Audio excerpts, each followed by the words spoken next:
আফগানিস্তানের সীমান্তবর্তী এলাকায় লক্ষ্যভিত্তিক বিমান হামলা চালিয়েছে পাকিস্তান, যা দক্ষিণ এশিয়ার নিরাপত্তা পরিস্থিতিতে নতুন করে উত্তেজনার জন্ম দিয়েছে। শনিবার ২১শে ফেব্রুয়ারি গভীর রাতে পরিচালিত এই অভিযানে সন্ত্রাসী গোষ্ঠীর একাধিক ঘাঁটি ও প্রশিক্ষণ শিবিরে আঘাত হানা হয়েছে বলে দাবি করেছে ইসলামাবাদ। পাকিস্তানের তথ্য ও সম্প্রচার মন্ত্রণালয়ের এক বিবৃতিতে জানানো হয়, গোয়েন্দা তথ্যের ভিত্তিতে তেহরিক-ই-তালেবান পাকিস্তান এবং ইসলামিক স্টেট খোরাসান প্রদেশের ৭টি আস্তানায় নির্বাচিত লক্ষ্যবস্তুতে হামলা চালানো হয়। সরকারের ভাষ্য অনুযায়ী সাম্প্রতিক সময় পাকিস্তানের অভ্যন্তরে সংঘটিত একাধিক প্রাণঘাতী হামলার পরিকল্পনা আফগান ভূখণ্ড ব্যবহার করে করা হয়েছে এমন অভিযোগের পরিপ্রেক্ষিতেই এই সামরিক পদক্ষেপ নেওয়া হয়েছে। পাকিস্তান কর্তৃপক্ষ জানায়, ইসলামাবাদের একটি শিয়া মসজিদে আত্মঘাতী বোমা হামলা এবং উত্তর পশ্চিমাঞ্চলের বান্নু ও বাজাউর জেলায় নিরাপত্তা বাহিনীর ওপর আক্রমণের ঘটনার জেরে পরিস্থিতি আরও জটিল হয়ে ওঠে। বান্নু জেলায় আত্মঘাতী হামলায় একজন লেফটেন্যান্ট কর্নেল সহ ২ সেনা সদস্য নিহত হন।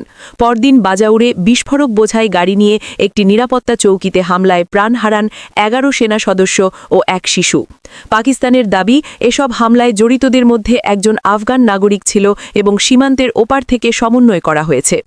এই সামরিক অভিযানের ফলে আফগানিস্তান ও পাকিস্তানের মধ্যকার সম্পর্ক নতুন করে চাপের মুখে পড়েছে। কয়েকদিন আগেই সীমান্ত উত্তেজনা প্রশমনের ইঙ্গিত হিসাবে কাবুল ৩ পাকিস্তানি সেনাকে মুক্তি দিয়েছিল, যা দুই দেশের মধ্যে কূটনৈতিক যোগাযোগ পুনরুজ্জীবিত করার সম্ভাবনা তৈরি করেছিল। তবে সর্বশেষ বিমান হামলা সেই সম্ভাবনাকে অনিশ্চয়তার মুখে ঠেলে দিয়েছে।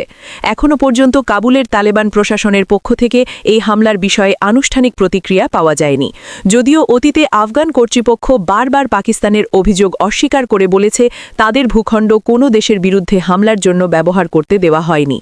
নিরাপত্তা বিশ্লেষকদের মতে, দীর্ঘদিন ধরে দুর্গম ও অরক্ষিত সীমান্ত, আন্তঃসীমান্ত সশস্ত্র গোষ্ঠীর তৎপরতা এবং পারস্পরিক অবিশ্বাস দুই দেশের সম্পর্ককে অস্থিতিশীল করে রেখেছে।